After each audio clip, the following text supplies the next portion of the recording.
फिर इसी तरह अगर दो सर्कल बिल्कुल एक दूसरे से वास्ता ही नहीं है, आउटसाइड एक दूसरे से, A B greater than R one plus R two हम कहेंगे ना, देखो ये ए बी इनके दरमियान का डिस्टेंस, अब बहुत क्लियर बात है, ए हमेशा आर वन, यानी जो आर वन है वो ए का रेडियस, आर टू बी का रेडियस, साफ दिख रहा है A B is greater than R one plus R two. अब एक कहलाते हैं नेस्टेड सर्कल, जी हाँ लफ्ज यूज होता है nested, one circle completely lie in side the other.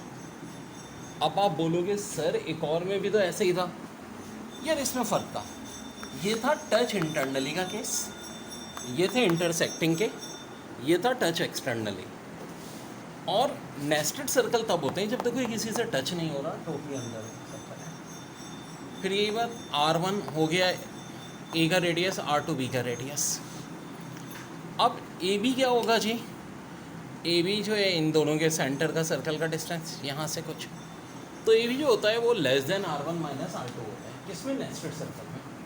तो अब आपको ऐसे भी दे सकते हैं एमसीक्यूज कि if A B is less than R one minus R two then circle is intersecting, touch internally externally, या नेस्टेड सर्कल। नेस्टेड सर्कल यानी one circle completed lie in other, तो इसका आंसर होगा नेस्टेड सर्कल। जब आ जाए A B greater than R one plus R two, तो इसका मतलब आउटसाइड का सर्कल, ठीक है, बहुत अच्छे की पॉइंट है। If A B equal to R one minus R two then circle touch internally, if AB greater than R1 minus R2 but less than R1 plus R2 then circle are intersecting, ठीक है, ऐसे भी हर तरह से इस पे MCQs आती है। and if touch circle externally then AB equal to R1 plus R2।